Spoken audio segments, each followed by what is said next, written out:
Good afternoon, and thanks for attending Cutting Tool Engineering's first Lunch and Learn event. I'm Dennis Spate, the owner and publisher of Cutting Tool Engineering, and I'll be serving as the moderator of today's 30-minute webinar. Before we get going, I want to point out a few things regarding the GoToWebinar platform we're using.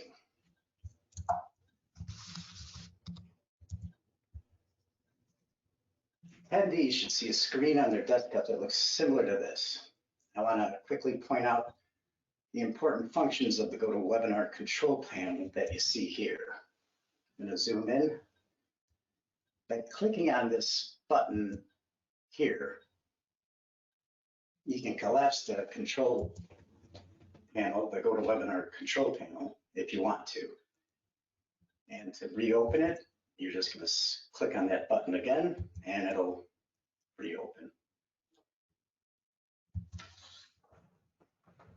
This part of the control panel displays the handouts available with today's webinar. These are PDF documents that you can click on to download. Clicking on a handout opens a separate browser window displaying the PDF file. You can download the file to your desktop from there.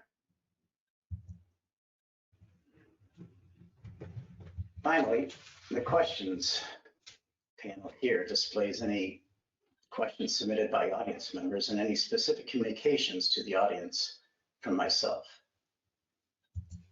To submit a question to me or today's presenters, click in this area, this box here, and type your question. Then just click the send button right here. Your question will appear in the box above. And now on to today's webinar, a CT Lunch and Learn focused on tapping in titanium, which is being sponsored today by EMUGE-FRANKEN USA and the Tapmatic Corporation. As I mentioned, I'm the moderator and host of today's event. Presenting today will be Mark Hatch, Product Director with EMUGE-FRANKEN USA. Mark is a threading tools and machining veteran with more than 40 years of industry experience. Our second presenter today will be Joe Gilliland, Applications Engineer with the Tapmatic Corporation. Joe earned his mechanical engineering degree from the University of Idaho and has more than 9 years of industry experience. Before I hand it off to Mark, I just want to note that today's webinar is based on the Thread Without Dread feature article published in this month's issue of Cutting Tool Engineering. The article, written by CT contributor William Levington, relied on the expertise of today's presenters. With that, we will now hear from each of our presenters as they review and expand on the main elements of the article.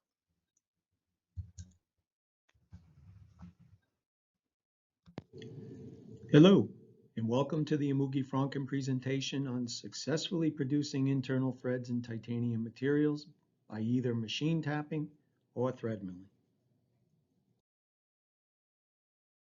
To begin, let's review the machining characteristics of titanium as it relates to the production of internal threads. Titanium is very tough and strong. Titanium is long chipping when tapped, and chip evacuation can be problematic.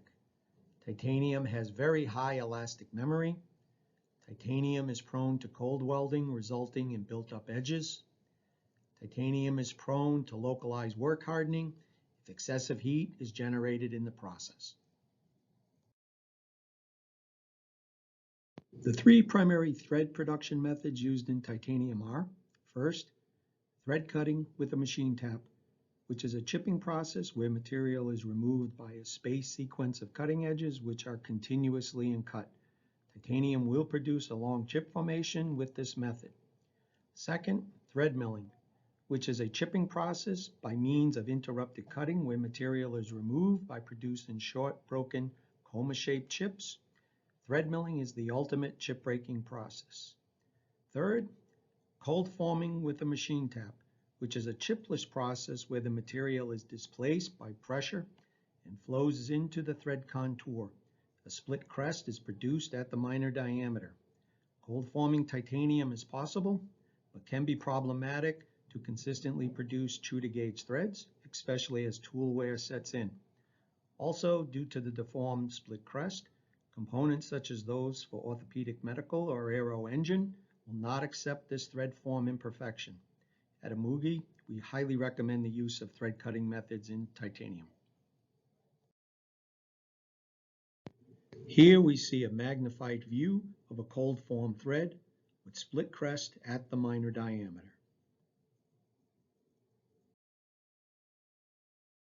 With the noted thread production methods, EMUGE offers stock-ready tooling solutions for titanium in a wide range of thread types to include unified inch, metric, UNJ and MJ, STI, self-lock with wedge ramp profile, and taper pipe, MPT, and MPTF.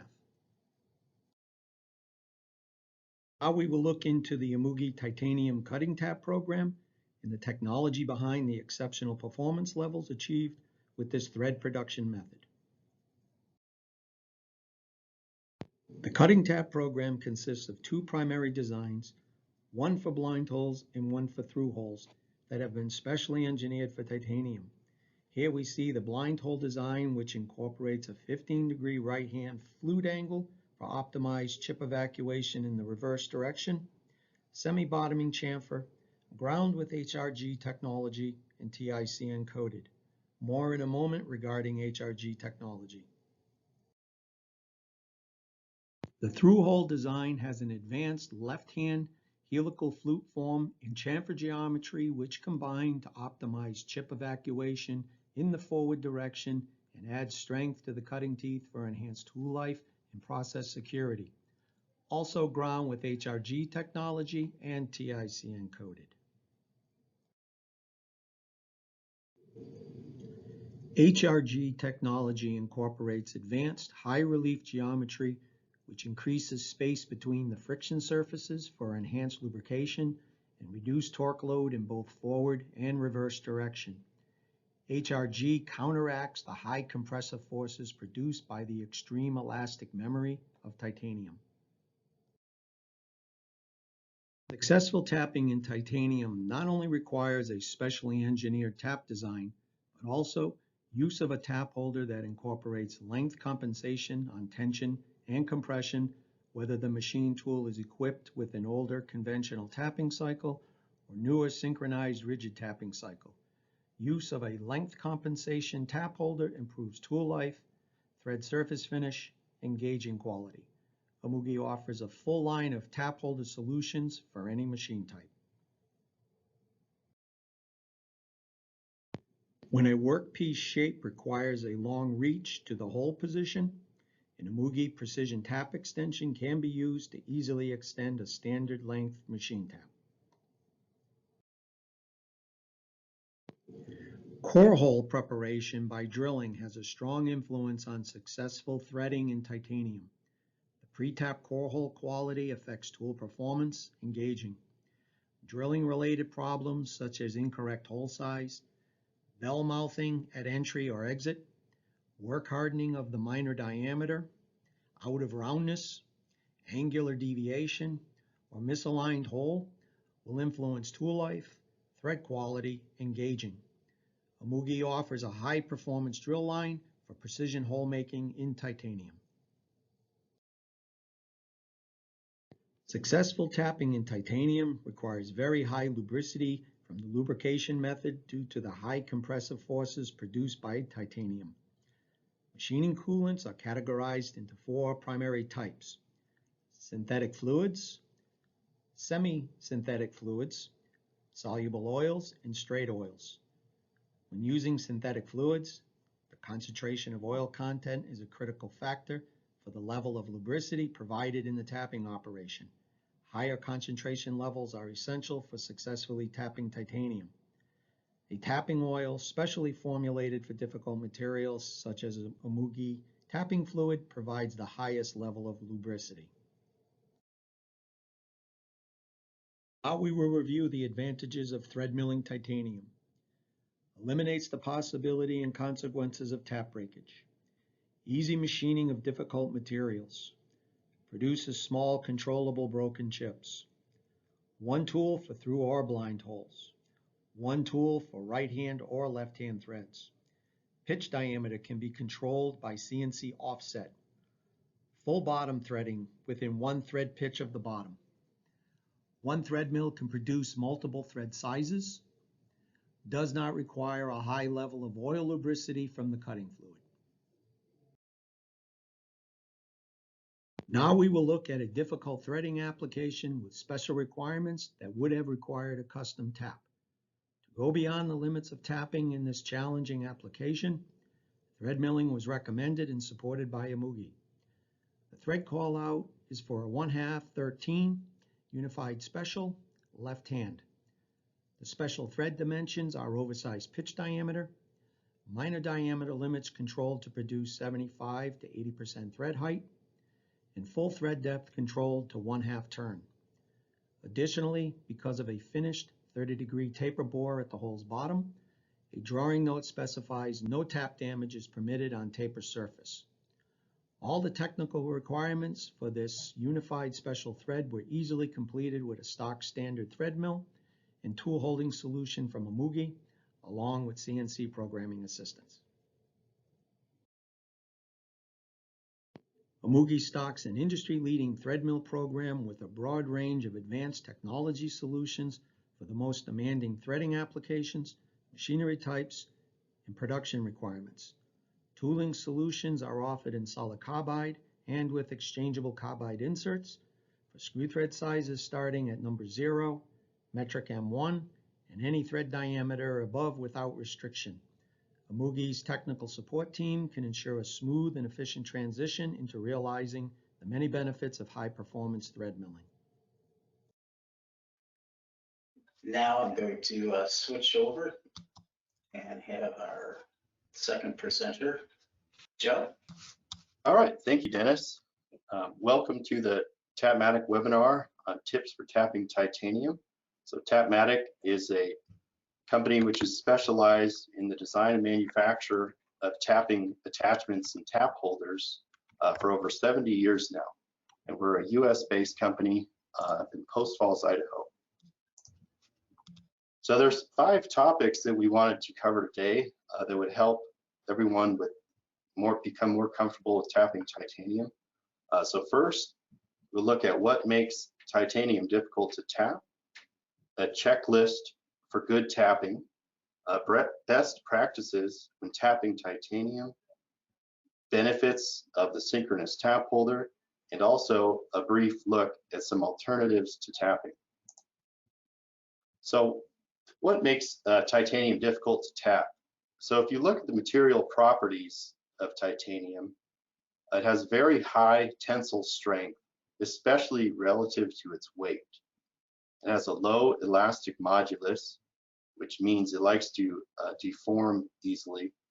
It has very low thermal conductivity, and because of this, it's commonly used in aerospace and medical fields. And because of this low thermal conductivity, one of the main difficulties when tapping titanium is the heat does not easily transfer to the chip as it would when machining a standard steel. So this can cause problems with reduced tool life, and this is why coolant can become so important when tapping titanium. Due to its elastic memory, it has a tendency to want to return to its initial position when cut. It is prone to galling, can create problems with long stringy chips, and the material is also very expensive, meaning that you want to minimize any mistakes, especially on a last operation such as tapping. And this is a checklist for good tapping. This could apply to titanium, but also any tapping. First, before you even begin the tapping process, you want to make sure that your part is rigidly held against any rotation and upward movement. Just as important as the tapping process is the drilling process. The drill must be sharp to get a correct size. The drill selection should match your tap size. And you must have proper clearance for blind hole tapping which helps with chip evacuation, and also you would always want to avoid touching the bottom of the hole with your tap. Sharp tap is required. The geometry and construction should match your material, and this is especially important for titanium. Select a tap with the proper H limits to ensure the proper class of thread. And for speeds and feeds, we recommend using the parameters from your tap manufacturer for your material and thread size. Now, when tapping titanium specifically, we recommend machines with rigid tapping cycles. A rigid tapping cycle, the machine spindle rotation and feed rate are synchronized to match a specific thread pitch.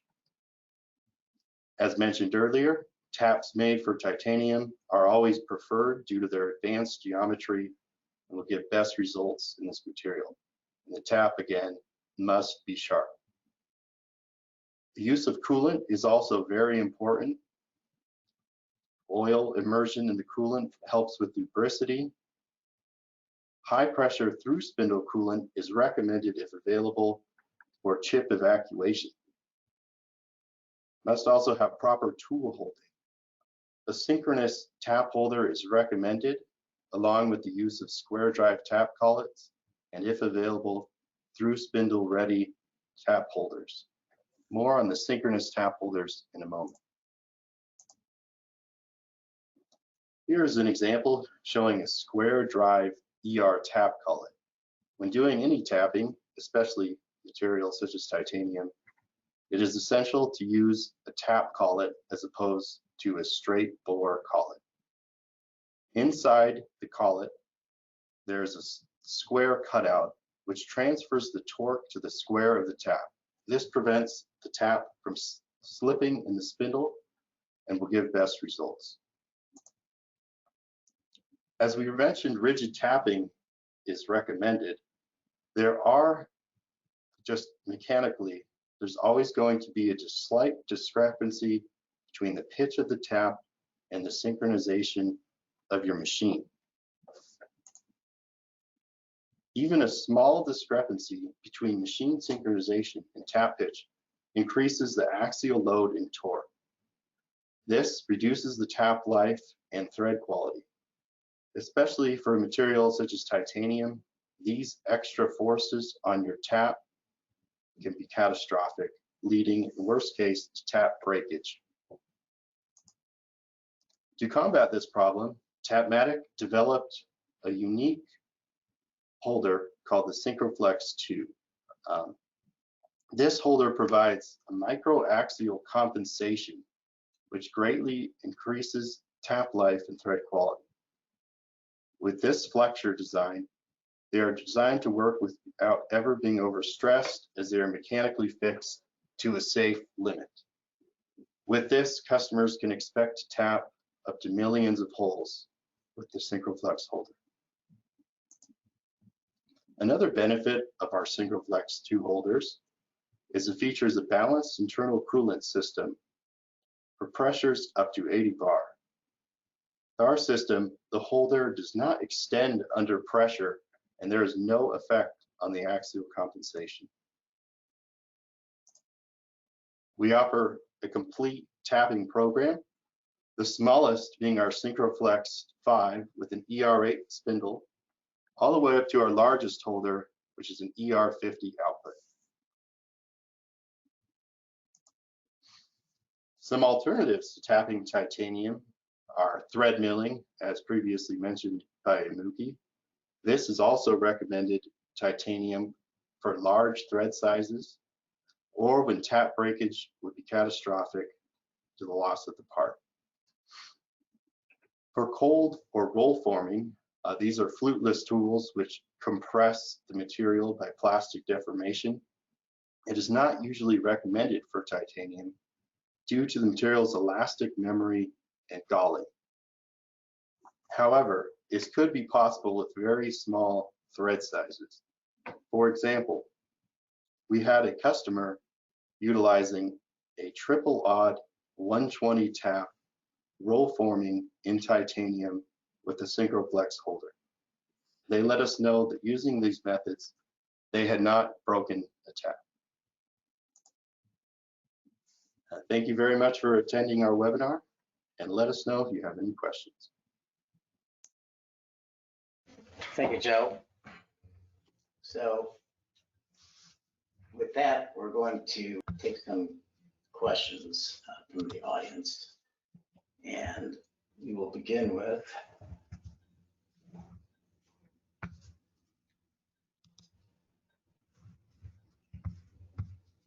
questions that we had leading up to this. We can open it up to either Mark or Joe.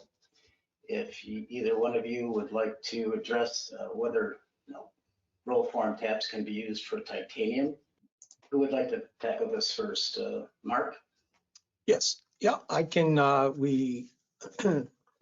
We can use the roll forming method in titanium. However, there are many restrictions that were highlighted in both presentations. Generally, if we're talking about roll forming with titanium materials, we would typically be talking about smaller screw thread sizes, right? So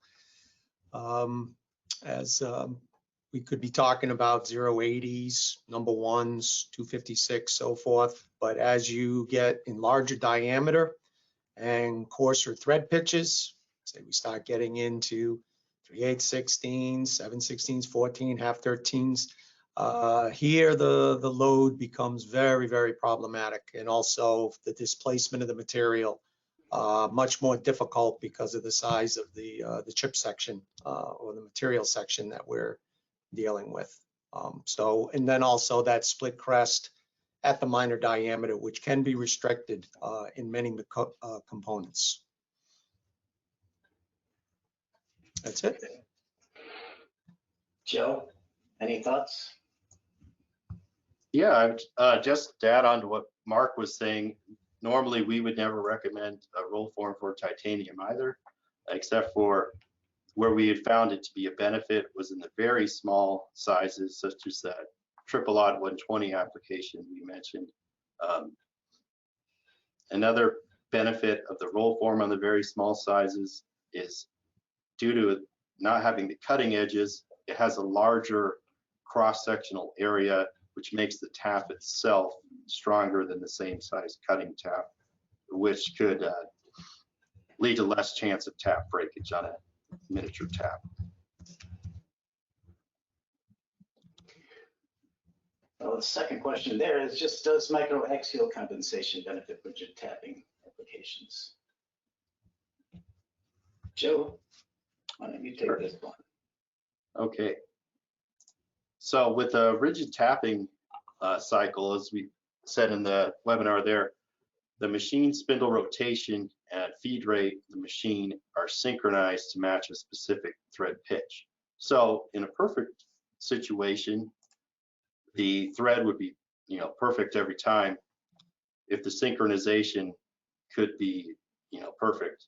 But the reality is, no matter how new the machine, how good the machine, how good your encoders are on the spindle, there's always a very micro discrepancy between where the tap is and where the machine believes the tap is.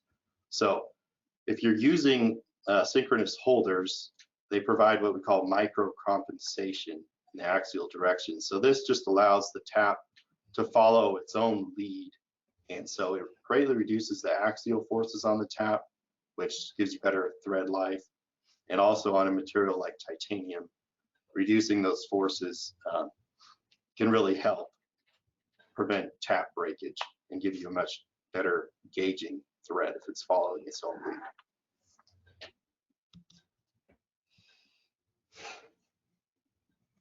Art, did you have anything that you'd want to that previous question? I can concur with Joe. We also have a recommendation and also a product that is designed with this minimal length compensation. It is extremely important to the tap is ground precisely with the pitch in the finishing process at the factory. And any deviation from this lead will get translated in some negative way. It could be excessive pressure on the tool that could lead to premature failure of the tool, lower tool life. It could lead to gauging issues. It's been well known. I may be showing my age, but back in the 1990s, when synchronous tapping was starting to take off in the machine tool industry, it was learned early on that these, although they were a major improvement over conventional tapping, did not solve all the answers of tracking the spindle and the slide precisely to the tap lead. So this is why it's important to have this separation from the spindle and the slide with these micro adjustments to make for these small errors. Okay. Third question there was about the importance of lubricity when tapping titanium. Mark or Joe? Yeah, I'll touch on that real quickly. The lubricity, when it comes to titanium, is absolutely critical when tapping. The challenge you have with the tap is we have full engagement of the tool throughout the cycle, and because of this elastic memory or compression onto the tool, it creates a lot of load, right? Torsional load, and this means we got to have the tool with a very slick surface to keep it moving smoothly throughout the entire cycle. If we have low lubricity characteristics, basically what happens is the tap will get overheated. The tap will basically significantly increase in its torsional loads, and it often leads to sudden breakage when we're dealing with low lubricity.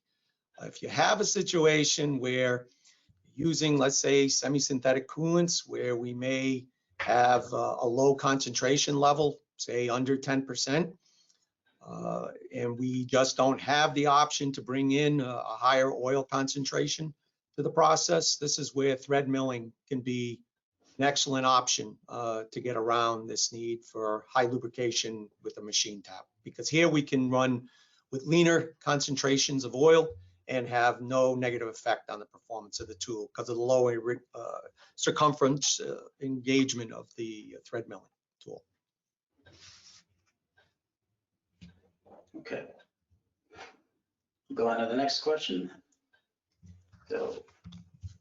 So if you could both take this one, if you could define the thread mill limitations and which is better, thread mill. I'll just touch on this one briefly, because for us, we specialize more in the tapping process. But one of the main limitations for thread milling is there's only so small of a size that you're able to thread mill. So once you get down to the very small tap sizes, you're basically always going to be tapping it, the triple odds, the double odds, the odd 80s. That's one of the main limitations. And then also a lot of the time, the cycle time with tapping will be faster than thread milling. Okay. Okay, well, if that's it, I'm gonna pass on one of the questions that came in from our audience. This one has to do, I think it's directed at Mark, but yeah, be positive. One of the slides that you presented that showed different taps available for J-style threads. This person is wondering if you could elaborate on that topic. Oh, sure. Yeah, when it comes to J-series threads internal, there tends to be some confusion as to the thread form itself as it relates to the internal. When it comes to tapping, The only modification to the internal thread is at the minor diameter. So in the J series standard, the internal does not include a root radius. That's a misconception on the internal portion of that. The only thing that is modified in particular is the minor diameter, which is enlarged to make additional clearance for the enlarged root radius on the bolt. So in terms of the tap selection, I would use the same tap, whether I was producing, say, a quarter 28 UNF or a quarter 28 UNJF. The selection process would be the same, tap it through or a blind hole. The one condition is the pitch diameter limit or the class of fit must be to a 3B class, whether we're talking the AS 8879 standard or the B1.15 standard. That is one of the conditions that the 3B class of fit would be the standard. The standard also does not require that the tap be marked with UNJ in the description, because there's no modification of the thread form other than the minor, but the minor diameter is controlled by the drill, not the tap. So therefore, the tap would just be designated as, say, for example, a quarter 28 UNF-3B. Okay. We did get another question in, and it's probably the last question we're going to be able to get to here because we're running out of time. But somebody just submitted something, a question just about, is work hardening is a problem, and would you recommend a plug or a bottom thread? I think this is for either one or both of you. Well, when it comes to the work hardening, usually the work hardening process takes more place in the drilling operation. So that's why the hole preparation is critical, that we don't induce excessive heat that will cause some micro hardening of the minor, which then of course will create additional problems for the cutting operation of the tap.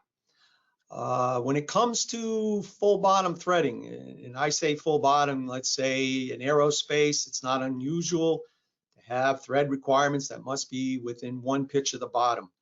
For a machine tap, that is very problematic because the chip load becomes extreme if we have to reduce the chamfer to extra short length of 1 pitch. Often what happens is if you must use tapping in that scenario, I often see people will start holes on a machine using a semi-bottoming chamfer, and then they'll modify a tap and then come back in by hand, because the challenge is 1, the excessive load on the tap, 2 is the accuracy in terms of controlling your depth because of the issue where you have the acceleration and deceleration, and ultimately the point at which the tap is going to stop at the bottom without making contact. So thread milling, especially over the last 15 plus years, where we have now technology where we can do